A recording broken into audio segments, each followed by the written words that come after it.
Young lawyers के लिए अगर शुरू के सालों में फाइलें आ रही हैं बट क्लाइंट कहता है पैसे नहीं दूंगा, आपको लगता है उन फाइलों की बहुत वैल्यू है? बहुत वैल्यू है। फाइल आ गई तो सब कुछ आ गया। पैसा आएगा तो फाइल नहीं आएगी। फाइल आनी चाहिए, मेहनत करो, पढ़ो, बेयर एक्ट पढ़ो, और मेहनत नहीं करोगे तो आज हो या कल आप सफल नहीं हो सकते। मेहनत ही इसकी कुंजी है, सत्यता ही इसकी कुंजी है, सिंसियरिटी इसकी कुंजी है। विश्वास के साथ कि हम वकील बने हैं, हमने जनता के दुख दूर करने हैं, जो हमारे पास आएगा उसको न्याय दिलाने में मदद करेंगे, पैसा मिले या ना मिले। मैं जब दिल्ली आता था तो अनेक वाहनों से आता था। स्कूटर पे मैं यहाँ खड़ा कर देता रेलवे स्टेशन पे, वहाँ से ट्रेन पकड़ते, ट्रेन में हम सब्जी मंडी उतरते थे।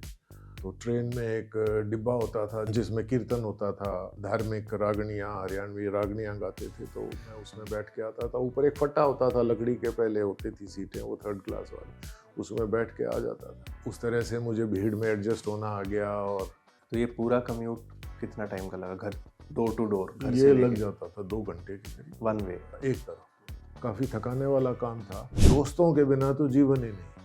पहला केस सर्वोच्च न्यायालय में मैं करने आया था, तो मैं अपने साथ 30 हज़ारी से एक दोस्त को लेकर के आया था, चंद्रमैनी नाम था उसका। और मैं ये कह के लाया था हंसी में, मैं कहा यार पहली बार जा रहा हूँ, मेरे पैर कांपेंगे तो मेरे पैर पकड़ लेना वहाँ। और वो हंसी में, हाँ चल पंडित जी, मैं तेरे पैर पकड़ने के लिए खड़ा हूँ। और हम आए, हमने बहस की, और जज साहब ने माना तो नहीं हमारी बात को, लेकिन उन्होंने तारीफ की मेरी, तो वो मेरे दोस्त ने सुन ली, तो केस तो डिसमिस हो गया। लेकिन वो आज तक भी इस बात को हंसी मजाक में दोस्तों के बीच में कहता है, भाई पंडित जी में हौसला बहुत है और बहुत अच्छी बहस करी और तारीफ करी सुप्रीम कोर्ट। तो हमारे लिए तो छोटी सी बात बहुत उत्साह भर देती है ना। उस उत्साह से तो फिर हम कई साल अपनी गाड़ी आगे खींच लेते हैं। तो दोस्त तो बहुत इंपॉर्टेंट होते हैं। बयान हिंदी में दिया जाता है, न्यायालय उसका अनुवाद करके अंग्रेजी में उस अनुवादित बयान पे किसी की जिंदगी और मौत का फैसला करते हैं।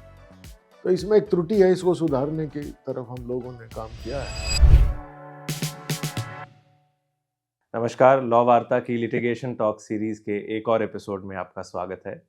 आज मेरे मेहमान हैं सीनियर एडवोकेट अरुण भारद्वाज, जो आज हमारे साथ जुड़े हैं, और आज हम उनसे जानेंगे उनकी जर्नी के बारे में। Sir, thank you so much for joining us. शुरू करने के लिए आपकी जर्नी का एक स्नैपशॉट, कि आपने पढ़ाई कहाँ से की, आपने लॉ क्यों किया और लॉ कहाँ से की, और उसके बाद वहाँ से लेके आज तक प्रैक्टिस कहाँ कहाँ कौन कौन सी कोर्ट्स में की, और कितने साल से आप प्रैक्टिस कर रहे हैं? सोनीपत में होली चाइल्ड स्कूल रहा 10वीं तक। उसमें मैं स्कूल का प्रेसिडेंट भी बना था। 11th और 12th सोनीपत हिंदू कॉलेज से की। प्रेप और प्री इंजीनियरिंग दोनों साल मेरा मेरिट लिस्ट में नाम रहा। उसके बाद एडमिशन हो गया इंजीनियरिंग कॉलेजेस में। बिट्स पिलानी में हुआ, REC कुरुक्षेत्र हुआ, थापर पटियाला हुआ। बिट्स पिलानी में मैं अपने पिताजी के साथ फीस जमा कराने भी गया, लेकिन उस समय परसेंटाइल के बेसिस पे वो ब्रांच देते थे। मेरे प्रोफेसर साहब चुग साहब ने कहा था कि कंप्यूटर की ब्रांच नहीं आई है, वो लेना। परसेंटाइल के आधार पर मुझे कंप्यूटर्स की ब्रांच ना मिलके बाकी सब मिल रही थी। पैसे जमा कराए, फीस जमा हो गई, लेकिन उसके बाद घर आकर के पिताजी ने समझाया कि बेटा मैं वकालत के साथ साथ पॉलिटिक्स में भी रहता हूँ। उस कारण से मेरी जो माँ है वो एक स्कूल में, हरियाणा के स्कूल में हेडमिस्ट्रेस थी, बाद में प्रिंसिपल बनी। तो उनकी ट्रांसफर्स बहुत करते थे पॉलिटिकल डिफरेंसेस के कारण, तो उन्होंने बहुत सफ़र किया। तो मेरे पिताजी ने कहा कि आप सरकारी नौकरी करोगे तंग रहोगे, और किसी प्राइवेट आदमी के यहाँ कंपनी में काम करोगे तो भी आज़ादी नहीं रहेगी। तो आज़ादी चाहिए तो वकालत करो। तो इस तरह मेरे पिताजी के समझाने पर मैंने इंजीनियरिंग छोड़ दी, वो दाखिला बिट्स पिलाने का छोड़ दिया और मैं दिल्ली के कॉलेज में, सेंट स्टीफेंस कॉलेज में मैथ्स ऑनर्स में मेरा एडमिशन हुआ और मैंने वहाँ से ग्रेजुएशन किया 1983 में। 1983 में किया, कुछ अच्छे दोस्त बने, बहुत अच्छे प्रोफेसर थे। सोनीपत से सेंट स्टीफंस का सफर तो बहुत सुनने में बहुत स्टार्क लगता है, तो क्या आपको ऐसा लगा कि एक दुनिया अलग है? उस समय तो लगता था, बिल्कुल लगता था, क्योंकि हमारा परिवार भी बहुत सिंपल ही था, बहुत कोई हम धनाढ्य लोगों में नहीं थे। लेकिन हाँ, मेरे पिताजी पुशिंग थे, तो वो चाहते थे कि मैं पढूं, अच्छी जगह पढूं, और चूंकि इस कॉलेज का नाम था, तो यहाँ आने के बाद पता चला यहाँ बहुत बड़े परिवारों के बच्चे थे, बहुत अच्छी अंग्रेजी बोलने वाले लोग थे और पूरे देश भर के थे। जो आपके स्कूल्स में एनवायरनमेंट था ग्रोइंग अप, वहाँ पर आम तौर पे बच्चे आपस में बात इंग्लिश में करते थे या हिंदी में करते थे? और टीचर्स के साथ भी, टीचर्स जो हैं वो आपको फोर्स करती थी नहीं इंग्लिश में स्कूल बात कीजिए? में इंग्लिश में बात करने को कहा जाता था, कॉलेज में भी इंग्लिश में काफ़ी बातचीत करते थे, हम भी करते थे, लेकिन हमारी फ्लुएंसी उतनी नहीं बन पाई जितनी और साथियों की थी जो बड़े पले यहीं या बड़े शहरों में हुए थे। तो इस तरह से सेंट स्टीफेंस में मैथ्स ऑनर्स करके बहुत अच्छे दोस्त बने, बहुत अच्छे प्रोफेसर्स मिले। फिर उसके बाद हम लॉ में आ गए, कैंपस लॉ सेंटर 83 से 86 में रहा।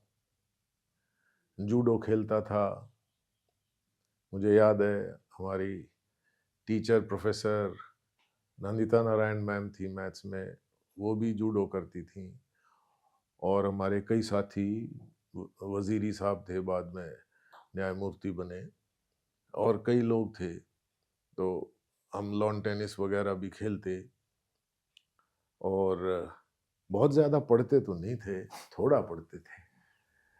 और फिर लॉ फैकल्टी में डिबेट्स में काफ़ी भागीदारी रही और कई कमेटियों में रहे, और फिर लॉ के दौरान ही यूपीएससी की सिविल सर्विसेज सब देते थे, तो हमें भी जुनून चढ़ा, लेकिन हम नहीं बन पाए। और आज भी ये लगता है कि पेपर तो मेरे ठीक ही हुए थे। पास कैसे नहीं हुआ। कितने अटेम्प्ट आपने दिए? मैंने शायद 3, या उस समय एक और मिला था चौथा, वो चौथा अटेम्प्ट भी मैंने दिया था। ऐसा फिर मेरी लॉ की यात्रा शुरू हो गई। फिर सोनीपत में मेरे पूज्य पिताजी वकालत करते थे, तो इनिशियली आई जॉइंड हिम, उनके साथ हम जाने लगे। This is 1986। 1990 तक लगभग मैं सोनीपत रहा। मेरे पिताजी के पास रेवेन्यू का बहुत काम था, दीवानी का बहुत काम था, फौजदारी थी। उस समय ये मैट्रिमोनियल के केसेस बस आने ही शुरू हुए थे, सिविल सूट्स थे। उनको उस समय मैनुअल टाइपराइटर होता था, दावा हुक्म इतना ही, इस तरह से वो टाइप होते थे। छोटे छोटे दावे होते थे, 2 पन्नों के, 3 पन्नों के, हाथ से लिख करके भी दावे बना दिया करते। बहुत अच्छे टाइपिस्ट थे।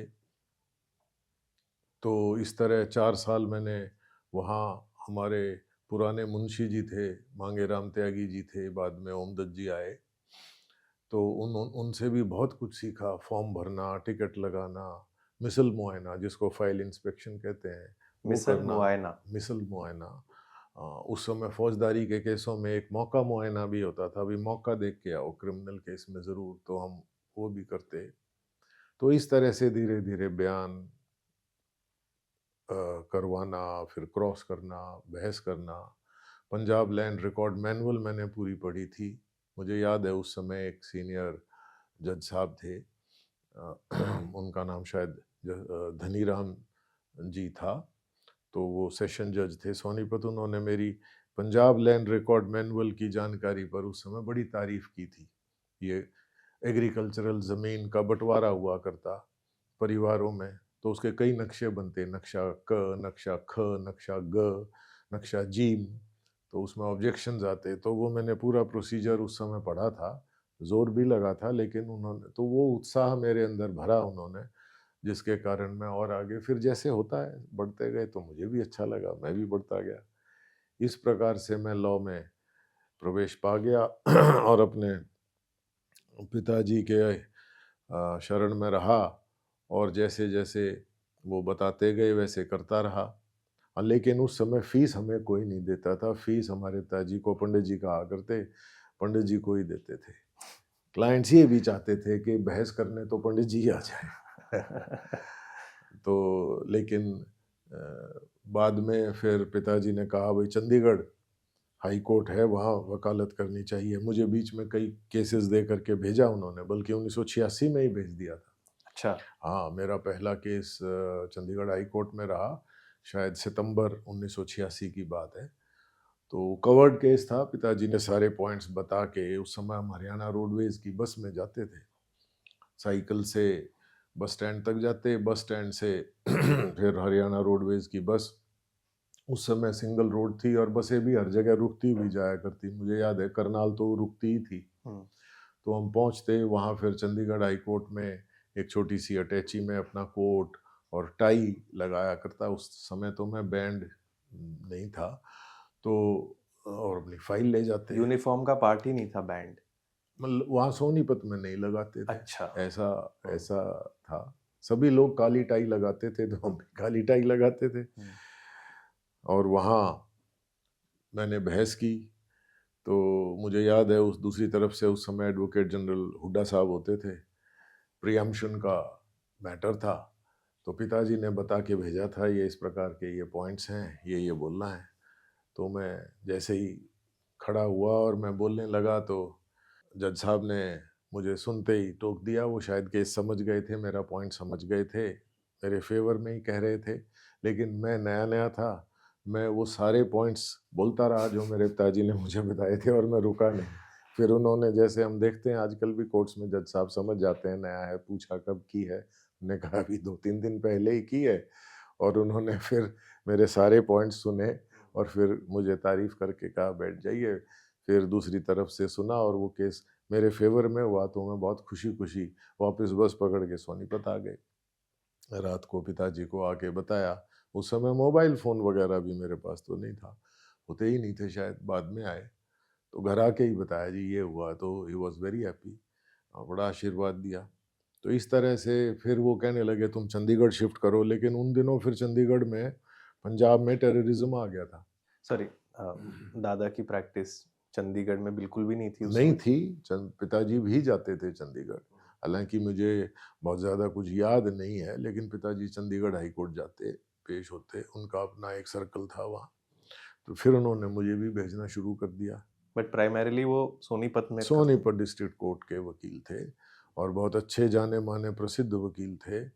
बहुत अच्छे, ऑनेस्ट, सिंसियर और दबंग लॉयर्स में उनका नाम था। गाँव के लोग सुबह-सुबह आ जाते थे, उस समय एक रिवाज था, घी, लस्सी, सब्जियाँ गाँव के लोग ले आते। पहले क्लाइंट्स घरों में ठहरा भी करते, हमने देखा। और इस तरह से ये वकालत मेरी पिताजी के बताए मार्ग पर चलती रही है और आज भी चली रही है। आशीर्वाद से यही है। तो चंडीगढ़ फिर आप नहीं गए? फिर चंडीगढ़ जाना था, जब हाई कोर्ट में उत्साह बना, हाई कोर्ट में करेंगे, तो वहाँ जब जाने की बात हुई, तो वहाँ उस समय पंजाब में आतंकवाद आ गया, वो भिंडरांवाला वगैरह और इन सब के। तो फिर पेरेंट्स ने ऐसा सोचा, मेरी माँ ने कहा कि भाई चंडीगढ़ दूर है, वहाँ रहना भी पड़ेगा, तो दिल्ली नज़दीक है, दिल्ली हाई कोर्ट में रोज़ आ जाएंगे, चले जाएंगे। तो इस तरह से तो फिर दिल्ली हाई कोर्ट में मैं आने लगा, दिल्ली वकालत करने की सोची फिर। सो दिस वुड बी रफली 1990? 90 के करीब की बात है। 1990। तो 90 से दिल्ली तक कम्यूट कैसे किया आपने? हाँ, ये भी एक अपने आप में बात है। मैं जब दिल्ली आता था तो अनेक वाहनों से आता था। साइकिल से मैं अपना रेलवे स्टेशन पे आ जाता, बाद में स्कूटर आ गया था एक। मुझे याद है उसका नंबर HNS 75 था।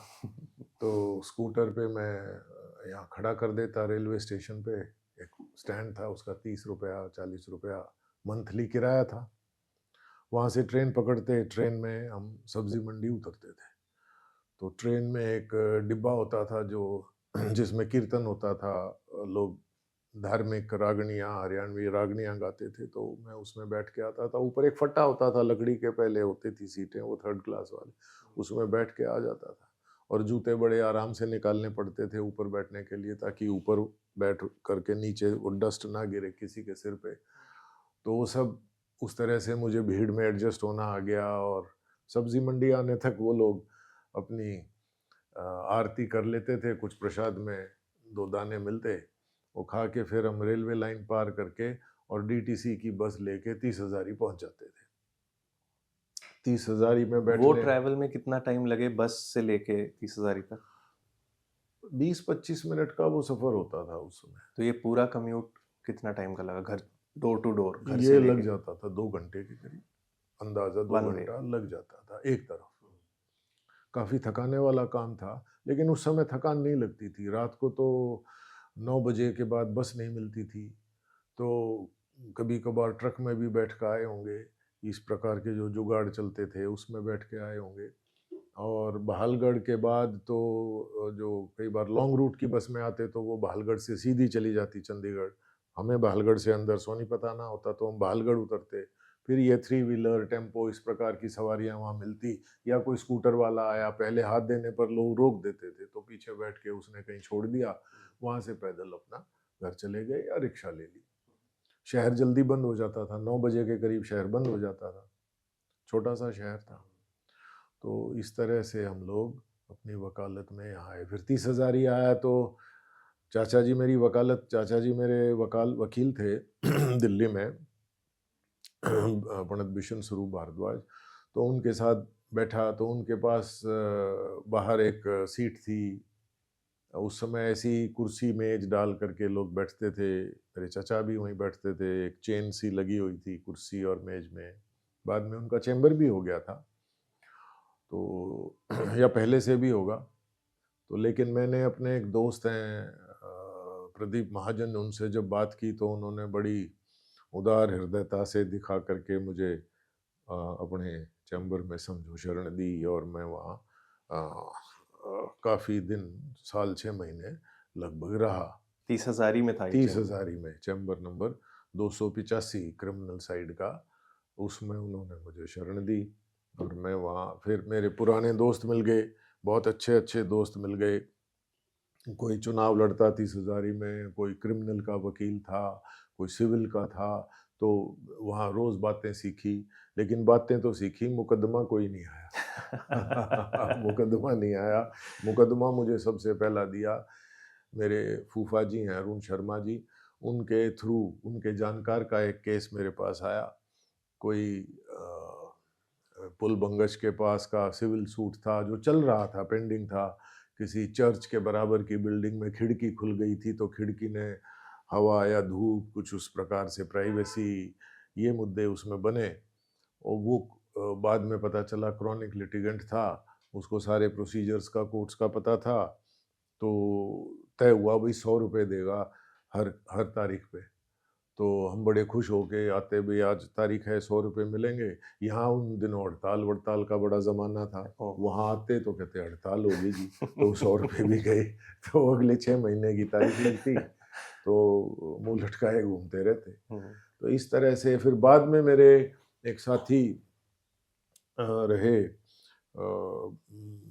IAS अफसर थे, यहाँ पोस्टेड थे, गांव सभा का उनके पास जिम्मा था। तो उन्होंने गांव सभा का, धर्मेंद्र शर्मा उनका नाम था, गांव सभा का एक पैनल मुझे उन्होंने दिलवा दिया। हालांकि उसकी फीस भी उस जमाने में 200 रुपये SDM के यहाँ होती थी, 300 शायद डिस्ट्रिक्ट जज के, और 400 कमिश्नर साहब के। पर हियरिंग टाइप? पर नहीं, टोटल केस की होती थी। अच्छा, लमसम। टोटल केस की। लेकिन वो गांव सभा के पैनल से कुछ 5-10 केसेस, 20 केसेस मिले, तो डायरी में लिखने का काम शुरू हो गया। अच्छा आज एक केस है, एक 2 केस है, एक क्रम सा शुरू हो गया। घर से निकलने का एक जोर सा, एक पुश सा मिल गया। और मैं फिर धीरे धीरे धीरे धीरे अपना काम बढ़ाता चला गया। इस तरह से मेरा काम शुरुआती दौर का रहा, जिसमें कई दफ़ा तो घर जाते तो शर्म आती, क्योंकि शुरू में तो मुझे रियलाइज़ नहीं हुआ कि मैं कमा नहीं रहा हूँ, क्योंकि उसी दौरान शादी हो गई थी। 1991 में शादी हो गई। अब ये बहुत बड़े घर की थी मेरी पत्नी, है। अभी कमाई थी नहीं हमारी, होती नहीं थी, लेकिन खर्चे भी हमारे कोई ज़्यादा नहीं थे। मेरी पत्नी भी कोई ज़्यादा खर्चीली नहीं थी। लेकिन मुझे धीरे-धीरे लगने लगा कि मैं कमा नहीं रहा हूँ, और आने-जाने में भी वो टिकट और उसका भाड़ा तो लगता था ना। तो फिर धीरे-धीरे कुछ ज़ोर मारना शुरू किया। फिर 1994 के दौरान सरकार आ गई। दिल्ली में सरकार का परिवर्तन हुआ था 94 में या 95-96 में। तो उसके बाद मुझे कैट में एक सरकारी पैनल मिल गया, दिल्ली सरकार का, जिसमें दिल्ली पुलिस के भी के लोग थे। मुझे पता नहीं था कैट क्या होती है, हमने कभी सुना नहीं था। दिल्ली में आके पता चला एक कैट भी होती है, एक रैट भी होता है, एक ये है, ट्राइब्यूनल्स हैं। खैर उसमें जाने लगे। हालांकि उस समय हमने कोशिश की थी कि हमें हाई कोर्ट का कोई पैनल मिल जाए, लेकिन हाई कोर्ट के लिए बहुत मारामारी लोग करते थे, बहुत लोग, हमें पता नहीं था। हम बिल्कुल अनभिज्ञ थे, टोटली इग्नोरेंट, जैसे छोटे शहर से आ गए, हमें नहीं पता क्या है इस शहर में। कैट तो तो मेरा ख्याल है बनी उससे कितने 9-10 साल। 1985 में बनी थी, हम्म, तो नई नई थी, पुरानी बिल्डिंग थी, फरीदकोट हाउस जिसमें अब एनजीटी है, उसमें थी ये बिल्डिंग। तो उसमें आने लगे, तो 30,000 से उसमें आते। वो एक बस चलती थी, डेस्टिनेशन क्लब, 7 रुपए की टिकट थी, उसमें आते। फिर अपना पटियाला हाउस उतरते, फिर एक पतली सी गली सी, उसमें से पैदल फिर वो फरीदकोट हाउस में जाके अपना कराते। उसमें मैंने मेहनत करके अपना कुछ नाम बना लिया, अपनी कुछ जगह बना ली। वहाँ भी बहुत अच्छे अच्छे लोग मिले, हमारे पुराने पैनल पे जो लोग थे बहुत अच्छे थे, जजेस बहुत अच्छे थे, सुनते थे, हमें बहस करने का पूरा मौका मिला। ज़रा सी दिल्ली पुलिस एक्ट थी, कोई बहुत बड़ी नहीं थी। हमने बहुत दिल्ली पुलिस वाले केसेस किए, और बाद में जब पैनल चला गया तो प्राइवेट केसेस की भी फिर मेरे पास भगवान की कृपा से लाइन लग गई, और मैं धीरे धीरे धीरे अपना कमाने खाने के लायक कुछ थोड़ा बहुत हो गया। ये जो प्राइवेट केसेस आए ये वो उस पुराने दिल्ली पुलिस पैनल से रिलेटेड थे, वही लोग थे हाँ, या? वही लोग थे। क्या था कि जब भी आप किसी पैनल पे होते हो तो डिपार्टमेंट के लोग आपको वहाँ मिलते ही हैं, वही आपको ब्रीफ देते हैं, काउंटर ला के देते हैं, एफिडेविट साइन करा के देते हैं। तो उनसे दोस्ती हो ही जाती है। छोटी सी जगह थी, बिल्कुल परिवार का सा एटमॉस्फेयर था। दोस्ती हो गई, तो जब पैनल हटा तो उनको लगा ये वकील दिल्ली पुलिस के अच्छे केस कर सकता है, ज़ोर से आर्ग्यू करता है या ज़ोर से बोलता है, जो भी उनको लगा मेरे अंदर। और उन्होंने मुझे कुछ क्लाइंट्स रेफ़र करने शुरू कर दिए। धीरे-धीरे 1 में जीत हो गई, 2 में जीत हो गई, तो फिर और लोग ऐसे, जैसे बाय वर्ड ऑफ माउथ नाम फैलता है, तो वो फैलता चला गया। तो इस तरह से फिर काम बढ़ता चला गया, फिर और डिपार्टमेंट्स आ गए। इस तरह से मेरी ये वकालत धीरे धीरे धीरे कुछ खिलावट की तरफ आती चली गई। तो कैट का आपका जो स्टार्ट हुआ वो 95-96 में हुआ और आज तक वो तो चल ही हम रहा है। जाता हूँ, मेरी मदर बार है वो। हम्म। हाँ, पहले पता भी नहीं था कि कैट क्या होती है। कितने जजेस देखे, कितने वकील देखे। बीच में एक दौर आया जब मैं दिल्ली हाई कोर्ट की तरफ, क्योंकि शुरू में एसएलपी जाती थी कैट के ऑर्डर्स के अगेंस्ट, हाई कोर्ट नहीं था। तो हम लोग उस केस में, कैट में कोई केस जीते तो क्लाइंट हमें फिर सुप्रीम कोर्ट ले जाता। तो इस तरह हम सर्विस मैटर्स में सुप्रीम कोर्ट में भी पेश होने लगे, सुप्रीम कोर्ट का अनुभव होने लगा। बीच में फिर वो एल चंद्र कुमार की जजमेंट के बाद जब हाई कोर्ट में 226 227 का जुरिस्डिक्शन के अनुसार यहाँ अपील आने लगी, तो फिर हम यहाँ यहाँ आने लगे। तो इस तरह से वो एक छोटे से फोरम ने हमें उच्च न्यायालय और सर्वोच्च न्यायालय तक में खड़ा कर दिया, और हम बड़े साहस और उसके साथ जाकर अपनी बात कहते और जीतते हारते, जैसे सब कुछ होता है, ऐसे रहा। आपने बताया था कि आप बस से ट्रैवल करते रहे, और मुझे ध्यान है कि हम लोग 2003 में दिल्ली शिफ्ट हुए थे अल्टीमेटली। तो 2003 तक आपका कम्यूट लगभग लगभग ऐसा ही रहा? नहीं, बीच में ट्रेन में, बस में, जैसा मैंने बताया, ये तो मैं कम्यूट करता ही था। फिर कुछ साथियों के पास भी कारें हो गई थी, मेरे पास भी कार हो गई थी। तो कभी कभार फिर हमने गाड़ी लानी शुरू की, और गाड़ी में हम बैठ के आते, तो मैं साथियों के साथ आता, अकेला कभी नहीं आया। और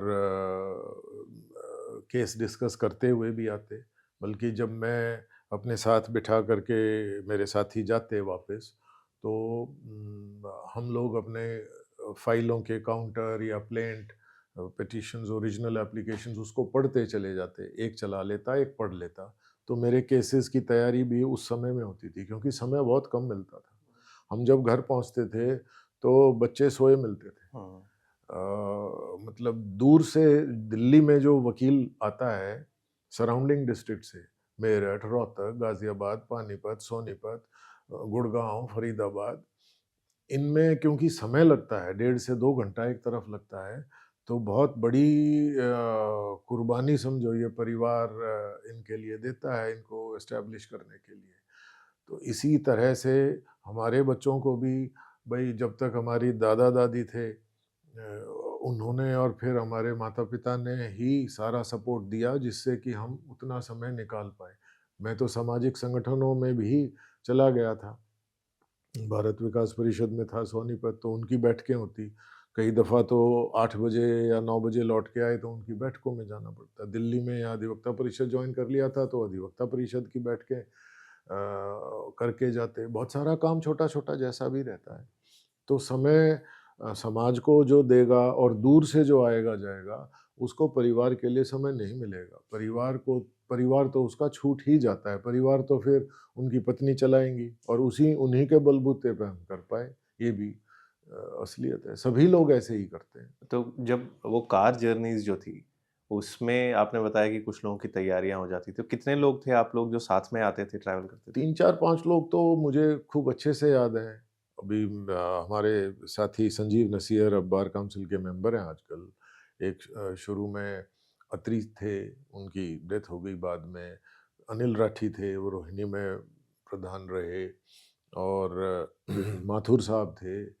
सोनीपत के बहुत लोग थे, छाबड़ा जी थे, वो भी अब नहीं रहे हैं। बहुत लोग बदल-बदल के आते रहे, संगी साथी राजीव शर्मा जी थे, कई पवन वर्मा जी थे। हम लोग अपने भजन सुनते, रागणियाँ सुनते, गीता पाठ भी करते उसी गाड़ी में। उसका सदुपयोग करते थे हम समय का, और अपने केसेस भी डिस्कस करते, लीगल इश्यूज़ भी डिस्कस करते हुए आते, क्योंकि हर वकील के पास अपने मुकदमे थे, अपने मुद्दे होते थे, कोई फौजदारी है, कोई सिविल है, मैं सर्विस मैटर बताता था। तो उसमें भी सीखने को कितना कुछ होगा बहुत क्योंकि मिलता था, बहुत मिलता था, बहुत मिलता था। पढ़ने का समय हमें कम मिला, हुँ। लेकिन हमें ओरल डिस्कशंस का समय बहुत मिलता था और हमें पूरी जानकारी मिल जाती थी। हालाँकि हम अपने चैम्बर पहुँच के फिर कोर्ट में रह कर के पूरा ब्रीफ पढ़ते, पूरी किताबें पढ़ते, लेकिन हम अपना समय वेस्ट नहीं करते थे।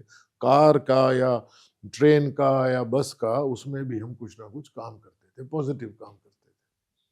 तो आपका इनिशियल चेंबर आपने बताया कि आप शुरू में महाजन साहब का। उनके साथ आप 30 हज़ारी में एक चेंबर में कुछ समय थे। फिर आपने चेंबर्स कहाँ लिए? हाँ, तो फिर थोड़े दिनों के बाद मेरे पिताजी ने पैसे दिए और हमने 30 हज़ारी में सिविल साइड में एक चैम्बर ले लिया, 235 वेस्टर्न विंग, मुझे याद है। उस समय मेरा एक भाई भास्कर भी वकील बन के आ गया था, तो मेरे चाचा जी वहीं थे। तो एक साथी था जतन सिंह भी उसमें ही बैठने लगे, आजकल वो भी बार काउंसिल के मेंबर हैं। तो इस तरह से हम लोगों ने वो चैम्बर में बैठना शुरू किया। छोटा-सा एक कंप्यूटर लिया था, मुझे याद है, शायद डॉट मैट्रिक्स प्रिंटर उस समय होता था, और एक हिंदुस्तान कंपनी का कंप्यूटर था। वो 486 या कुछ ऐसे उसके नाम होते थे। वो पहले कंप्यूटर लिए। टाइपिस्ट की कोशिश करी तो टाइपिस्ट कभी मिलते, कभी नहीं, तो खुद टाइपिंग सीखी। खुद टाइपिंग सीख के हम इंतज़ार नहीं करते थे, ये मेरी आदत शुरू से रही। अगर ड्राइवर भी नहीं आता था तो मैं खुद ड्राइव करके आ जाता था, टाइम वेस्ट नहीं करता था। और टाइपिस्ट अगर नहीं आया किसी दिन या लेट आता, तो मैं खुद ही अपना उँगलियाँ धीरे धीरे धीरे करके अपने काम को आगे बढ़ाता था। और इस तरह से मैं रुकता नहीं था, काम धीरे धीरे होता लेकिन मेरा हो जाता था। और इसलिए मैं निर्भर भी बहुत नहीं रहा अपने स्टाफ पर। हालांकि मेरा स्टाफ जब जो भी मिला है बहुत अच्छा मिला है मुझे, बहुत उन्होंने सहारा दिया और उनका बहुत कंट्रीब्यूशन भी है मेरे इसमें। लेकिन मैं इंतज़ार नहीं करता था, मैं बढ़ जाता था आगे और उस तरह से अपना काम पूरा करता था, क्योंकि समय का अभाव था, दूर जाना था वापस सोनीपत। तो एक 30 हज़ारी का चेंबर रहा। तो कैट की जो प्रैक्टिस रही पूरे इस दौरान, वो उस 30 हज़ारी चेंबर से ही रही शुरुआती दिनों में तो 30,000 के चैम्बर से रही, फिर बाद में चूंकि 30,000 का काम तो ज़्यादा था नहीं, इस तरफ का काम ज़्यादा था, पटियाला हाउस का या हाई कोर्ट का या कैट का, तो फिर हमने चैम्बर पटियाला हाउस में ले लिया, 564 मुझे याद है। उसमें भास्कर, मैं और फिर वहाँ साथी मिल गए, नीरज श्रोत्रिय मिल गए, पीके शर्मा मिल गए, वहाँ भी एक टोली बन गई। मैंने बताया ना, अधिवक्ता परिषद के कारण मेरा लगभग हर न्यायालय में बहुत बड़ा सर्कल होता चला गया, बहुत बड़ा सर्कल। मैं सामाजिक काम में बहुत इन्वॉल्व हो गया था और वहीं से मैं अपना कैट, फिर पटियाला उसके चैम्बर से पैदल चला जाता था कैट, वहाँ से अपना काम किया और अपना फिर घर चले जाते थे अपनी बैठ के करके। आपको लगता है इस अधिवक्ता परिषद का जो सर्कल था ये, क्या उसने प्रोफेशनली भी हेल्प किया? बहुत बहुत ज़्यादा किया, बहुत ज़्यादा किया, बहुत ज़्यादा कंट्रीब्यूशन है। इतने तो विषयों का ज्ञान अधिवक्ता परिषद की बैठकों में मिलता था हमें। जैसे सेक्शन 91 सीपीसी है, बहुत कम लोगों को पता है कि ज़्यादातर लोग समझते हैं पीआईएल सिर्फ 226 में या 32 में इस तरह से फाइल हो सकती है, पब्लिक इंटरेस्ट लिटिगेशन, या सिर्फ हाई कोर्ट में ही हो सकती है। मैं ये कहना चाहता हूँ, ज़्यादातर लोगों को ये इम्प्रेशन है कि पीआईएल सिर्फ हाई कोर्ट में ही फाइल हो सकती है, लेकिन सेक्शन 91 सीपीसी अधिवक्ता परिषद के कार्यकर्ताओं ने, मुझे याद है माननीय बलदेव महाजन जी का लेक्चर हुआ था उस पर, चंडीगढ़ वाले हमारे अध्यक्ष भी रहे माननीय, तो उन्होंने कहा सेक्शन 91 सीपीसी में आप पब्लिक इंटरेस्ट के सूट्स जिला न्यायालय के स्तर पर डाल सकते हो, और फिर लोगों ने डाले। तो बहुत सारे विषयों पे हम लोगों को जानकारी मिली अधिवक्ता परिषद के लेक्चर से। लेक्चर सीरीज चलाई, माननीय आदर्श जी गोयल थे, बाद में सर्वोच्च न्यायालय के जज भी बने।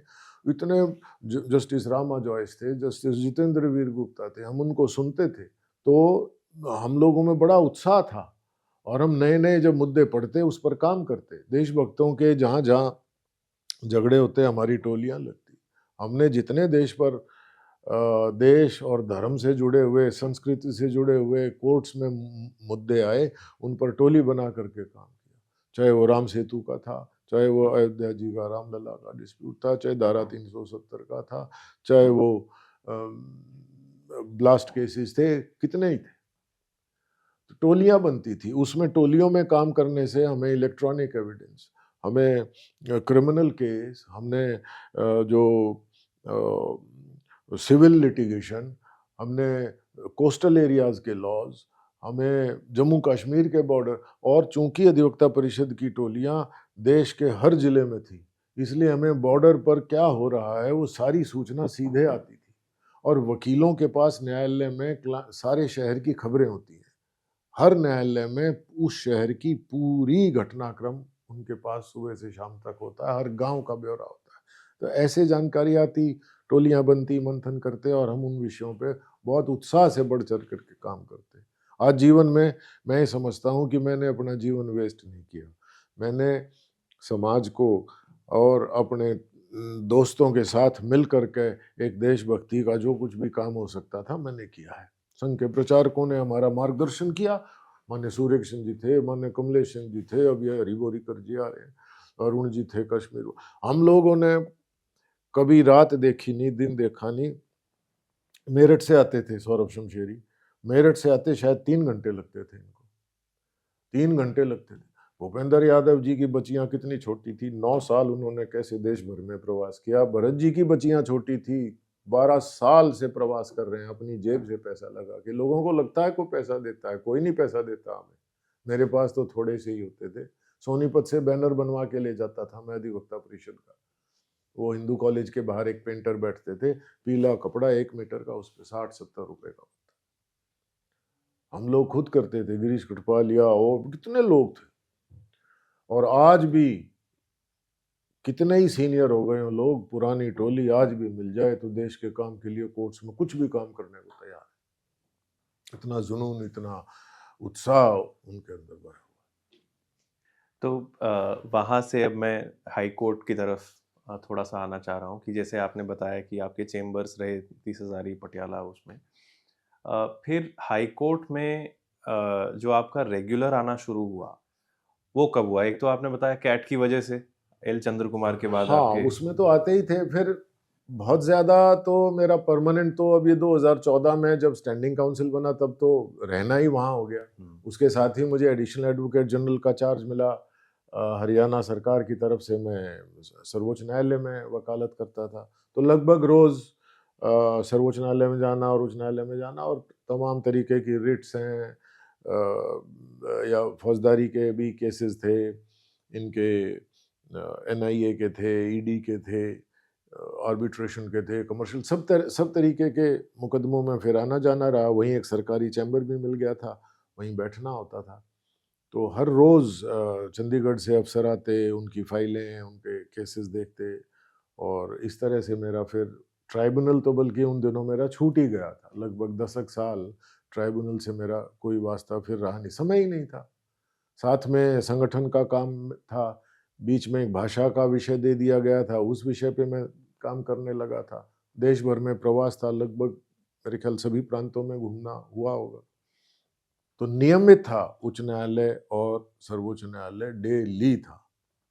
तो उस दौरान वो 2014 से मेरा ख्याल है स्टैंडिंग काउंसिल का पद आपके पास 19 तक था या 21 के करीब तक था, जब 21 तक था। सर्वोच्च न्यायालय, जब सीनियर एडवोकेट डेजिग्नेट हुआ मैं। तो उस पीरियड की एज अ स्टैंडिंग काउंसिल आपको लगता है दिल्ली हाई कोर्ट में जो स्टैंडिंग है वो ये ज्यादातर उसी पीरियड की है?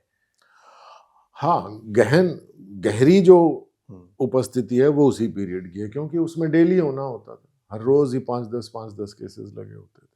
और दिल्ली हाई कोर्ट ने ही इवेंचुअली आपको 21 में 21 में सीनियर डेजिग्नेट कर दिया। तो क्योंकि बहुत ज़्यादा मेरा ख्याल है कि स्टैंडिंग काउंसिल होना या गवर्नमेंट पैनल्स पे होना, अ, बहुत ज़्यादा लोगों को हमने देखा है जो इन पैनल्स पे रह के जो अच्छा करते हैं उनको ये वाला सीनियर डेजिग्नेशन वाला एक जो मुकाम है वो हासिल कर जाते हैं। क्या आपको लगता है कि as compare to purely private practice एक पैनल होना इस तरह का और फिर उस पैनल में मौका मिलना और फिर उसमें अच्छा करना, ऑब्वियसली बिना मेहनत के नहीं होगा, लेकिन उस अपॉर्चुनिटी को यूज करके एक बेटर चांस होता है to get visibility in a court like the Delhi high court और द सुप्रीम कोर्ट? अगर सरकारी पैनल है और काम आपको सरकार दे रही है तो बेहतर है। वो आपका ज्ञान बढ़ाएगा, वो आपको रोज अदालतों से रूबरू करेगा।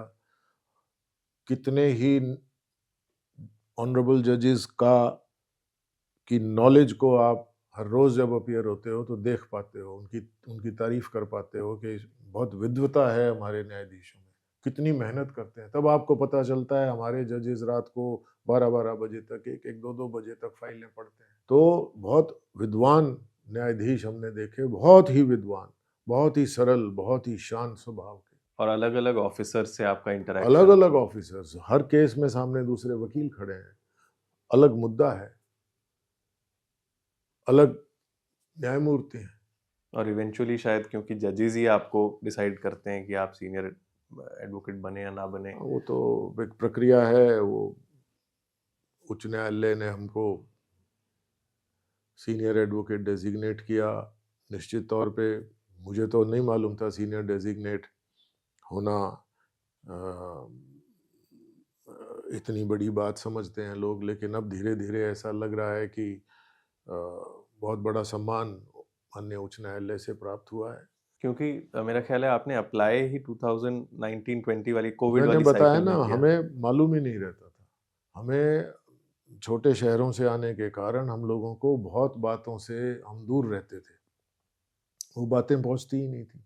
जज कैसे बना जाता है, जज के लिए उम्र क्या है, जज के लिए फॉर्म कहाँ भरा जाता है, सीनियर एडवोकेट कैसे बनते हैं। सीनियर एडवोकेट को देखते थे तो हमें ये पता ही नहीं चलता था इनमें अंतर क्या है। हम तो बड़े सीधे सरल, अपना सामान्य केस आया, करके फीस ली और चले गए। वो सोच तो धीरे कई वर्ष लग गए हम लोगों को। हमारे साथ अनिल सोनियर थे, उन वो भी यही कहते हैं कि हमें इस मार्ग का ही नहीं पता था। ये मार्ग, हम इस मार्ग से बहुत दूर थे। पता नहीं कैसे किसकी नज़र में हम लोग अच्छे हो गए और किसकी नज़र में हम लोग सर्विस मैटर्स के समझो करने वाले कहाने कहे जाने लगे कि उन्होंने सीनियर डेजिग्नेट करना उचित समझा। मुझे और बेहरा जी को, 2 लोगों को उन्होंने सीनियर डेजिग्नेट सर्विस मैटर्स में उस साल किया था। हालांकि उससे पहले जस्टिस रेखापल्ली और जस्टिस ज्योति सिंह तो सीनियर डेजिग्नेट हमसे पहले हुए थे। तो ये शायद हरिशंकर जी भी पहले हो गए थे। दे वर ऑलरेडी जजेस बाय द हाँ, वो टाइम। एलिवेट भी हो गए थे, वो पहले एलिवेट भी हो गए थे। और ये बहुत अच्छे जजेस हैं, बहुत ही मेहनती, ईमानदार, अपराइट जजेस में इनका नाम है। जस्टिस रेखापल्ली तो रिटायर भी हो गई हैं। सांघी साहब रहे, वजीरी रहे, एंडले साहब रहे। जो सुप्रीम कोर्ट में एडिशनल एडवोकेट जनरल का चार्ज आपके पास रहा, उसमें ऑफ कोर्स क्योंकि आपने कहा कि वो सर्विस मैटर्स में लिमिटेड नहीं होगा, उसमें तो सभी थे, लैंड एक्विजिशन था, डिमोलिशंस थे, क्रिमिनल अपील्स थी, सभी सभी थे। वो करना क्या आपके लिए चैलेंज था, क्योंकि इतने साल आपने शायद सर्विस मैटर्स स्पेसिफिक प्रैक्टिस की होगी। हाँ, नहीं ऐसा नहीं है। जब मैं सोनीपत में 4 साल था तो मेरा अनुभव रेवेन्यू और क्रिमिनल और सिविल सबका हो चुका था, बल्कि सोनीपत में सर्विस लॉ का नहीं था। बहुत थोड़ा, शायद वर्कमैन कॉम्पेंसेशन एक्ट के मैंने 1-2 केसेस किए थे, बहुत ज़्यादा नहीं। तो सर्वोच्च न्यायालय में मुझे याद है खुरीगांव का एक केस आज भी चल रहा है, जस्टिस खानविलकर के सामने लगता था, जिसमें फरीदाबाद की बहुत एक पहाड़ी को अनऑथराइज्ड ऑक्यूपेंट्स ने घेर लिया था, उसको खाली कराया। मुझे याद है करनाल की शायद 500 एकड़ ज़मीन थी हरियाणा की, उस पे भी इलीगल ऑक्यूपेंट्स थे, उसको खाली कराया। बहुत ज़ोर लगा, लेकिन अच्छा लगा। कितने ही नए मैंने चीफ जस्टिसेस ऑफ इंडिया जो हैं उनके सामने मैं अपीयर हुआ, और छोटी बड़ी बेंचेस में हुआ, रिजर्वेशन में भी हुआ, कई तो बहुत ही मधुर भाषी जजेस तो देखे ही देखे, लेकिन देश में क्या चीज़ सही है हमारे संविधान के अनुसार, क्या चीज़ अपराइट है, क्या चीज़ परमिटेड है, उसके हिसाब से निर्णय होते हमने एक्चुअली देखे। टीका टिप्पणी भी बार की और गैलरीज में जो गपशप होती हैं वो भी सुनी, सॉलिसिटर जनरल के बारे में, अटॉर्नी जनरल के बारे में, और ऑफिसर्स के बारे में, और वकीलों के बारे में। हमारी भी ज़रूर होती होगी, हमारी भी ज़रूर होती होगी। तो ऐसे अपना समाज है ना, तो उसको एनालाइज करते हैं, मंथन करते हैं, और उससे कुछ अच्छा ही निकलता है फिर। तो इस तरह से ये वकालत का क्षेत्र है, इसमें अपनी वकालत करते रहे। तो कलीग्स के बारे में क्योंकि आपने बात की, उनकी क्या इम्पोर्टेंस है इस प्रोफेशन में? आपको क्या लगा उनका योगदान आपकी जीवन में, आपकी प्रोफेशनल लाइफ में, अचीवमेंट्स में भी, और अगर कोई ना अचीवमेंट हुई उसमें भी उनका क्या योगदान रहा? दोस्तों के बिना तो जीवन ही नहीं। पहला केस सर्वोच्च न्यायालय में मैं करने आया था, पंजाब पुलिस का एक केस था, और पंजाब पुलिस रूल्स का केस था, सस्पेंशन फिर टर्मिनेशन। तो पहली तारीख और पहला मैटर था मेरा एसएलपी का, एसएलपी थी। तो मैं अपने साथ 30 हजारी से एक दोस्त को लेकर के आया था, चंद्रमैनी नाम था उसका, और मैं ये कह के लाया था हंसी में, मैं कहा यार पहली बार जा रहा हूँ, मेरे पैर कांपेंगे तो मेरे पैर पकड़ लेना वहाँ। और वो हंसी में, हाँ चल पंडित जी मैं तेरे पैर पकड़ने के लिए खड़ा हूँ। और हम आए और हमने बहस की, और 15-20 मिनट जो भी हमारी बहस चली, जज साहब ने माना तो नहीं हमारी बात को। एसएलपी तो एक जज साहब मान रहे थे, एक जज साहब नहीं मान रहे थे, लेकिन उन्होंने तारीफ की मेरी कोर्ट में। तो वो मेरे दोस्त ने सुन ली, क्योंकि वो मेरा दोस्त साथ था। तो केस तो डिसमिस हो गया, लेकिन वो आज तक भी इस बात को हंसी मजाक में दोस्तों के बीच में कहता है, भाई पंडित जी में हौसला बहुत है, और बहुत अच्छी बहस करी और तारीफ करी सुप्रीम कोर्ट। तो हमारे लिए तो छोटी सी बात बहुत उत्साह भर देती है ना, उसको उस उत्साह से तो फिर हम कई साल अपनी गाड़ी आगे खींच लेते हैं। तो दोस्त तो बहुत इंपॉर्टेंट होते हैं। दोस्त बताते हैं ये अच्छा है, ये बुरा है, इसमें जाना ठीक है, इसमें जाना ठीक नहीं है। और हम अच्छी संगत में रह करके ही ये जीवन अभी तक यहाँ तक बिताया है। मेरे दोस्तों के कारण ही मैं यहाँ तक, मैंने बताया मुझे प्रदीप महाजन ने शरण दी, दोस्त नहीं होते तो मैं कहाँ होता। जतन सिंह के चुनाव में हम लोग लगते थे, जतन सिंह के चुनाव में 10 बातें अच्छी 10 बातें बुरी हम देखते थे। वकील समाज हमारा है, कैसे वो वोटिंग होती है, कैसे काउंटिंग होती है, उसकी बातें अंदर से देखी। आपने खुद भी इलेक्शन लड़ा एक बार? हाँ, मैं कैट में लड़ा, मैं प्रेसिडेंट बन गया और पोस्टों पे भी, सेक्रेटरी भी रहा हूँगा, अब तो ध्यान भी नहीं। तो ऐसे लड़ता आया मैं। वो इलेक्शन लड़ना उस एक्सपीरियंस के बारे में बताएं, क्या उसमें भी आपको लगा कि फ़ायदा भी हुआ, सीखने को भी मिला या इस तरह? मुझे लगा कि बार का ऑफिस बेरर बनने का लाभ है, प्रैक्टिस भी थोड़ी सी बढ़ती है, 10% तो बढ़ती ही है। और चूंकि बहुत सारे विषय जो बार के होते हैं वो वैसे ध्यान में नहीं आते, वकीलों को क्या तकलीफ है, बैठने का स्थान कैसा है, टॉयलेट साफ है कि नहीं है, लाइट रहती है कि नहीं, पंखा रहता है कि नहीं, लाइब्रेरी में किताबें हैं कि नहीं, जजेस और लॉयर्स के बीच संबंध मधुर है कि नहीं, ये बहुत सारी बातें हम देखते हैं। तो उनको सॉल्व करने का मौका मिलता है, सेवा करने का मौका मिलता है। प्लस बीच बीच में हम लोग तो लेक्चर सीरीज चलाते थे, वही अधिवक्ता परिषद से जो सीखा था। तो कैट के सामने जो सर्विस मैटर्स के नए जजमेंट्स आए, नए इश्यूज आए, उनको लेकर के लेक्चर करते, किसी वकील को बुलाते, किसी जज को बुलाते, और वो उस विषय पे जब अपना ओपिनियन रखता तो उससे सारा समाज लाभान्वित होता था। ऐसा करके हम लोग इसको अपने बार एसोसिएशन में जो प्रेसिडेंट का टेन्योर था उसको हमने ऐसे सदुपयोग किया। आफ्टर सीनियर डेजिग्नेशन मेरा ख्याल है कि सर्विस मैटर्स तक जो पहले शायद सीमित रही होगी प्रैक्टिस, वो उस तरीके से सीमित नहीं रही है जहाँ तक मैं देख पाया हूँ। तो उसका आपको क्या लगता है, क्या रीज़न रहा? क्योंकि सीनियर बनने के बाद एक जो मेरा ख्याल है लोगों की शुरू की जो एंग्ज़ायटी रहती है, वो ये रहती है कि भई हमारी जो अभी तक प्रैक्टिस चल रही थी, हाँ, हाँ। वो चलेगी या नहीं चलेगी और बाद में कौन मुझे ब्रीफ़ करेगा?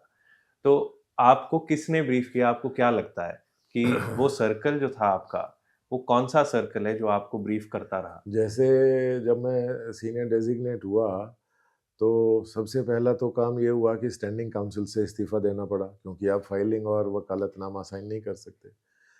तुरंत ही एडिशनल एडवोकेट जनरल का जो पद था वो भी त्यागना पड़ा, क्योंकि आप फाइलिंग और वो नहीं कर सकते। तो दोनों ही जो फाइलें थी डिपार्टमेंट्स की वो चली गई। प्राइवेट मैटर्स में भी ये कह दिया गया आपको वापस करनी है, क्लाइंट्स को बताना है कि वो दूसरा एक एंगेज करें, क्योंकि आप बहस नहीं कर सकते। तो वो एक अजीब सा एक स्ट्रेसफुल सिचुएशन थी जिसमें से गुजरे। हमारे एक आदरणीय हैं सीनियर साहब के राय जी, उन्होंने मुझे कहा कि 6 महीने थोड़ा सा वेट करना पड़ेगा, 6 महीने दिक्कत रहती है।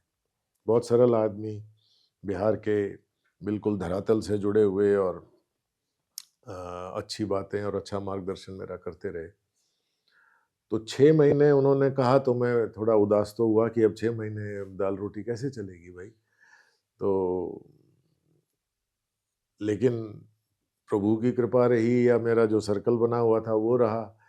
मुझे ऐसा ध्यान नहीं है कि मैं किसी भी दिन अपीयरेंस मेरी ना हुई हो एज सीनियर।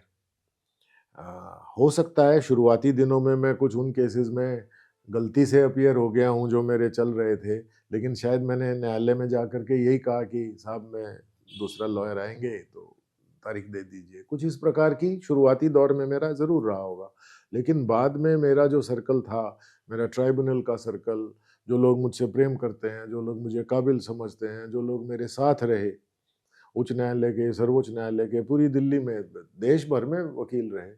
तो एसएलपीस भी आती, फिर आर्बिट्रेशन के मैटर शुरू हो गए, सर्विस मैटर शुरू हो गए। तो इस तरह से अपनी गाड़ी जुड़ गई।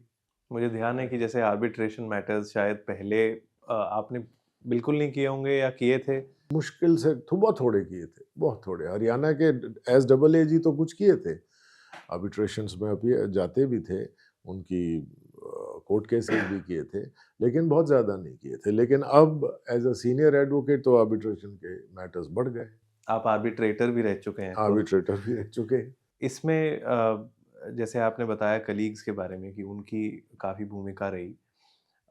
हाई कोर्ट में जब स्टैंडिंग काउंसिल आप रहे, तो आपने एक जनरल सेंस आपकी क्या रही कि जो गवर्नमेंट पैनल्स पे वकील होते हैं, मैं ये सवाल इसलिए पूछ रहा हूँ कि काफ़ी लोग कहते हैं यार गवर्नमेंट पैनल पे जो लोग होता है आदमी होता है वो ऐसे ही फाइल नहीं पढ़ के आता है, और ज़्यादा मेहनत नहीं करता है, ज़्यादा स्ट्रेस भी नहीं लेता है। अब मैं काफ़ी लोग हैं जो फाइल नहीं पढ़ते हैं। गवर्नमेंट काउंसिल्स की बात आपने पूछी है तो मैं उसी का जवाब दे रहा हूँ। बहुत वकील हैं गवर्नमेंट काउंसिल्स जो फाइल नहीं पढ़ते हैं। ये अच्छी बात नहीं है, ये शर्म की बात है देश के लिए, जुडिशरी के लिए। समय बर्बाद होता है, बार बार आकर के तारीख मांगना, बार बार आकर के ये कागज़ तो है नहीं, ये कागज़ मैं अगली बार लेके आऊँगा, रिकॉर्ड नहीं लाए, जो भी है, ऑफिसर छुट्टी पे था, साइन नहीं हुए, लास्ट अपॉर्चुनिटी दी गई थी, फिर भी एक और अपॉर्चुनिटी मांग रहे हैं। तो ये अच्छी शोभा की बात नहीं है। भारत सरकार बड़ा लिटिगेंट है, समय बर्बाद होता है, तैयारी करके आना चाहिए। कहाँ तक इस बात की ज़िम्मेदारी वकील की होती है और कहाँ तक उस अफ़सर की होती है जो उसे इंस्ट्रक्ट कर रहा मुझे होता है? लगता है ज़्यादातर गवर्नमेंट काउंसिल की होती है। गम बहुत केसेस में डिपार्टमेंट की भी सुस्ती रहती है, वो नहीं देता है पैरावाइज़ कमेंट्स, उसमें तो गवर्नमेंट काउंसिल भी क्या करे। लेकिन जहाँ पैरावाइज़ कमेंट्स आ गए, वहाँ फिर गवर्नमेंट काउंसिल की सुस्ती है। वो नहीं होना चाहिए। न्यायालय पहले ही ओवरबर्डन्ड है। हम लोग पढ़ करके जाएँगे और अपनी बहस, जैसे अभी माननीय सूर्यकांत जी ने कहा है, चीफ जस्टिस साहब ने, कि भई अपने समय सीमा भी निर्धारित करो। अब आप पढ़ के जाओगे तो आप अपनी बात को संक्षिप्त में कह सकते हो। पढ़ के नहीं गए हो तो मुझे लगता है ऐसा फिर ज़्यादा समय भी लगता है और इर्रेलेवेंट भी बोला जाता है। आजकल के जूनियर्स को जब आप देखते हैं, तो उनमें आप क्या पॉज़िटिव्स, नेगेटिव्स देखते हैं और आपको क्या लगता है कि उनका जो अब दौर है या जर्नी है उनकी, वो कैसे अलग है आपसे? एज़ अ लॉयर तो सभी एक से हैं। जो एंग्ज़ायटी, जो डर, जो भय हम में था, वो शायद उनमें भी है। लेकिन मैं शायद बहुत जल्दी ऐसा चाहता हूँ कि जल्दी से हर जूनियर खड़ा हो जाए अपने पैरों पे। जितना हमें पता है उतना उन्हें 10 दिन में ही पता चल जाए। वो हमारी अप्रोच तो गलत है ही है, लेकिन उस सोच के साथ जब मैं उनको बताता हूँ, सिखाता हूँ, पढ़ाता हूँ, फ़ाइल में अपने साथ बैठा करके हम डिस्कस करते हैं, तो मुझे लगता है कि उनकी सीखने की जो स्पीड है वो बढ़ जाती है। उनकी जो झिझक है वो जल्दी टूट जाती है और काम करने की जो गति है उनकी वो जल्दी बढ़ जाती है। हम लोगों के ज़माने में सीखने या सिखाने का जो क्रम था वो शायद स्वयं से ज़्यादा था। आज भी लोग कहते हैं कि कुछ न्यायालयों में, डिस्ट्रिक्ट कोर्ट्स में या शायद बड़ी कोर्ट्स में भी सीनियर्स सिखाने में झिझकते हैं, स्वयं ही सीखना पड़ता है। तो ठीक है, ये कुछ हद तक ये बात सही हो सकती है। लेकिन मुझे लगता है जो जूनियर सीखने आया है, जो इंटर्न सीखने आया है, अगर वो थोड़ा-सा पढ़ करके आता है, थोड़ा-सा मेहनत करता है और थोड़ा-सा पूछताछ भी करता है अपने सीनियर से, साहब ये बता दीजिए, तो मुझे लगता है वो जल्दी खड़ा हो जाएगा अपने प्रोफ़ेशन में। जैसे हम तो आज ही आपके आने से पहले अपने साथी वकीलों के साथ जो नए जॉइन किया है जिन्होंने ऑफ़िस में, उनसे हम क्रिमिनल केस की बहस का अभ्यास करा रहे थे कि आप बहस कीजिए। वो 1 वर्ष भी नहीं हुआ है, लेकिन उनको इस तरीके से अभ्यास कराना, अपने तरीके से एक बात को रखना, तो उनका उत्साह बढ़ता है, पैर पे खड़े हो जाते हैं अपने। आप जब दिल्ली आए थे तो आपने किसी को जॉइन नहीं किया ना? हाँ, दिल्ली आकर के मैंने किसी को जॉइन नहीं ऐसा क्यों रहा? शायद मेरी भी झिझक थी और मेरे पिताजी भी ये चाहते थे कि अब मैं किसी के नीचे काम ना करूं, यानी ऑफिस में बंधा हुआ सा होकर के काम ना करूं और अपना काम थोड़ा ज़्यादा जितना भी हो स्वयं से करूं, क्योंकि लगभग 4-5 वर्ष मुझे हो चुके थे या 6-7-8 साल हो चुके थे। ये रहा। तो इफ़ यू लुक बैक आपको अगर ध्यान हो, कितने साल दिल्ली में पहली बार दिल्ली आने के बाद कितने साल आपको लगे होंगे कि मेरे नंबर ऑफ मैटर्स जो है वो थोड़े कंसिस्टेंट से या डिसेंट से हो गए हैं कि बस अब चल पड़ी। आप बता रहे थे कि पहले आपको लगता था कि कहाँ है। 1986 में वकालत करने के बाद मुझे लगता है लगभग 2014 वर्ष के पश्चात, अंदाज़ा 14-15 वर्षों के पश्चात कुछ मेरा काम, कुछ फाइलें मेरे पास ठीक-ठाक हुई होंगी, या शायद और 1-2 साल बाद। अ, जितनी फाइलें अब जूनियर्स देखते हैं ऑफिसेज़ में या नए वकील देखते हैं, तो उतनी फाइलें हमने कभी नहीं देखी थी पहले। आजकल तो जो नए वकील ये उम्मीद करते हैं हमें पैसा भी मिलेगा, लेकिन हमारे समय में कोई पैसा-वैसा हमें नहीं मिलता था। हम तो अपनी जेब से भाड़ा लगाते थे, अपना ही अपना करते थे। कमीज़ का कॉलर फटा होता था या कोट पुराना होता था, लेकिन अपना ही करते थे जो कुछ करते थे। सीनियर का आशीर्वाद पूरा रहता था, उत्साह ज़रूर बढ़ता था, वो पीठ ज़रूर थपथपाते थे, भाई बहुत अच्छा होगा, बहुत अच्छा होगा, बहुत अच्छा होगा। हमने सिंसियरिटी नहीं छोड़ी और सीनियर ने आशीर्वाद देना नहीं छोड़ा और हम आज पहुँच गए यहाँ पे। और आपके जो कलीग्स थे उस समय कंटेम्पररीज, यानी आपके साथ जो कैंपस लॉ सेंटर से जिन्होंने ग्रेजुएट किया होगा और वो भी जो लिटिगेशन में आए होंगे, उनकी जर्नीज आपने देखी होंगी क्योंकि आप लोग मिलते रहते होंगे। आपसे उनकी जर्नीज कैसे अलग रही? कुछ लोग जो अच्छे विद्वान थे, हमारे से तो सारे ही विद्वान थे, वो जजेस भी बने, हाई कोर्ट जजेस भी बने, सुप्रीम कोर्ट में भी जजेस हैं और बहुत अच्छे ह्यूमन बीइंग और बहुत अच्छे निर्णय दिए उन लोगों ने। बहुत सारे लोग हमारे बहुत अच्छे वकील बने। कुछ साथी हमारे बार काउंसिल्स में ऐसे चुनाव लड़ करके उन्होंने बार का अच्छा सुधार किया। बहुत सारे लोग समाज सेवा में चले गए। कुछ लोग, मुझे याद है, जमुना की बिल्कुल धार के बीच में जो उनके किनारे लोग रहते हैं, उनके लिए स्कूल चलाते हैं, अपनी जेब से चलाते हैं। कितने ही लोग उड़ीसा के जंगलों में स्कूल चलाते हैं। बहुत सारे लोगों ने समाज सेवा में अपना योगदान किया। हमारा जो बैच है 1986 के हम लोग हैं, हमारा एक ग्रुप बना हुआ है। मैं समझता हूँ कि ज़्यादातर लोग बहुत अच्छी खिलावट पाए जीवन में और बहुत ऊंचाइयों को उन्होंने छुआ है। कुछ लोग आईएएस और सिविल सर्विसेज में गए, उन्होंने भी देश का मान बढ़ाया। यात्राएं सबकी अलग अलग रह सकती हैं, इन द सेंस कि भाई उनकी जगह काम करने की, उनके दफ्तर काम करने के, उनके उनका जो पावर थी उनके पास, उसका क्षेत्र, उसका रूप वो अलग रहा। समाज सेवा करने वालों का ग्राउंड पे रेगिस्तान में फूल खिलाने का काम किया उन लोगों ने। किसी ने अंध विद्यालय में सेवा की, किसी ने मंदिर में की, किसी ने प्रो बोनो करके उन दीनों का, विडोज का काम किया जिन्हें कोई नहीं पूछता, जिनके पास फीस नहीं। कुछ लोग सामाजिक संगठनों में आगे बढ़ गए। तो बहुत ही अच्छा हमारा बैच रहा है।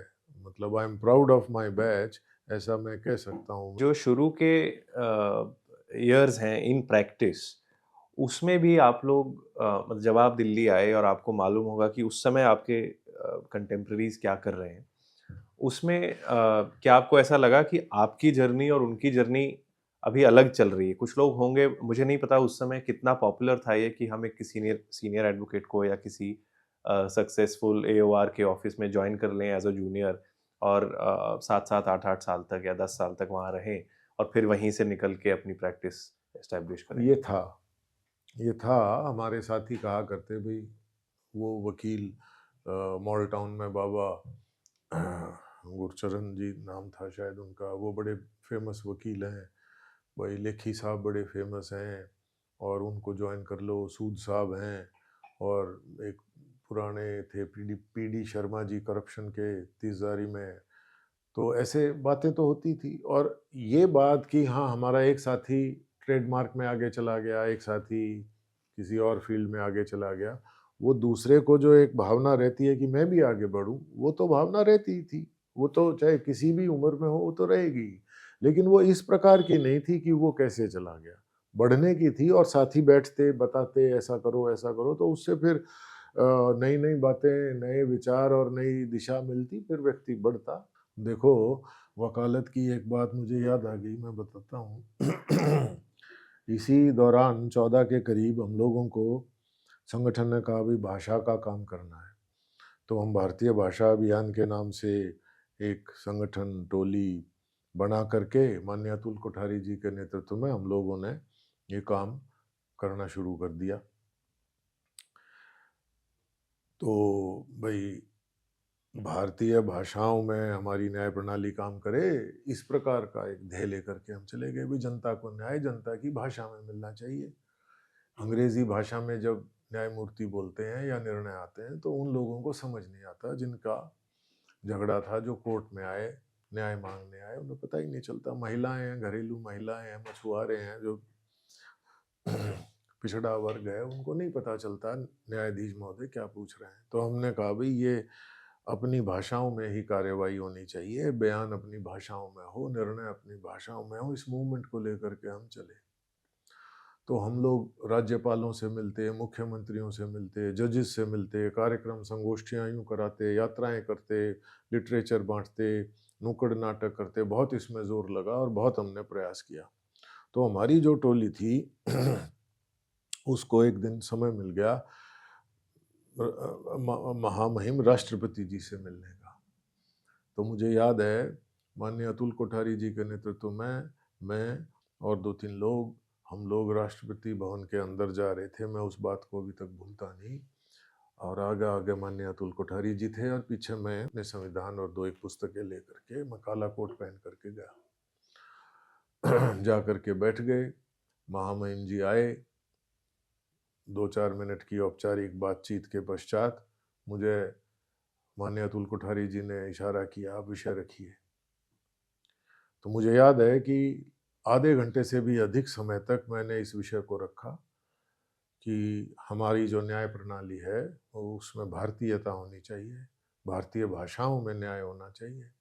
और मैं बिना रुके आधा घंटा 35 मिनट माननीय राष्ट्रपति जी को इस विषय की वकालत करता रहा। और जब फिर अतुल जी ने कहा कि इशारा किया कि पूर्ण कीजिए, तो मैंने अपनी बात पूर्ण की। माननीय राष्ट्रपति जी ने कहा कि ये विषय बहुत अच्छा है, मैं स्वयं इससे प्रेम करता हूँ, लगाव करता हूँ। कोविद जी थे और उन्होंने कहा मैं जहाँ जहाँ जाऊँगा प्रोटोकॉल के हिसाब से मैं इस बात को रखूँगा, मुख्य न्यायाधीश के सामने भी रखूँगा और गवर्नर्स के सामने भी रखूँगा। और उन्होंने रखा, जिसमें ना मेरा कोई मुवक्किल था, ना मेरी कोई फीस थी। और मैं देश के राष्ट्रपति महोदय को 30-35 मिनट तक भाषा के लिए कि भारतीय भाषाओं में ही न्याय होना चाहिए, जनता को न्याय जनता की भाषा में मिलना चाहिए, वादी को समझ आना चाहिए उसके साथ न्यायालय में क्या हुआ।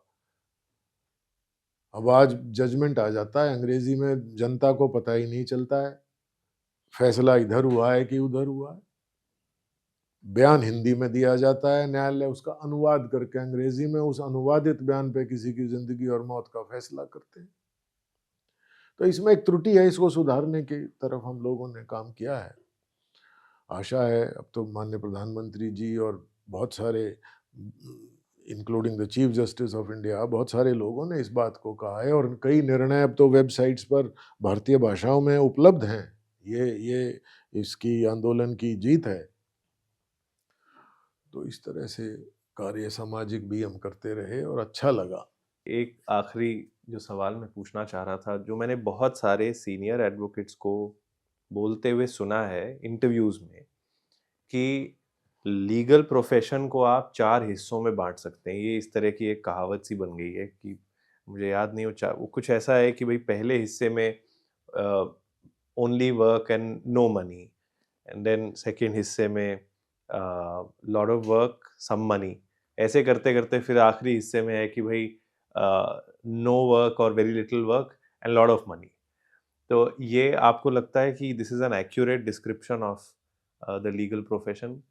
चाहे वो आपने अपने अंदर देखा हो या अपने कलीग्स में देखा हो, आपको लगता है कि मोर और less bye and large this is a मैं करेक्ट समझता पिक्चर? हूँ इसको ऐसे नहीं देखना चाहिए। पैसे से इस प्रोफेशन को नहीं जोड़ना चाहिए। हम लोग सोनीपत के गांव मारा से आते हैं, आज दिल्ली राजधानी में बैठे हैं। प्रभु कृपा से धन भी पर्याप्त है, दाल रोटी अपनी चल रही है।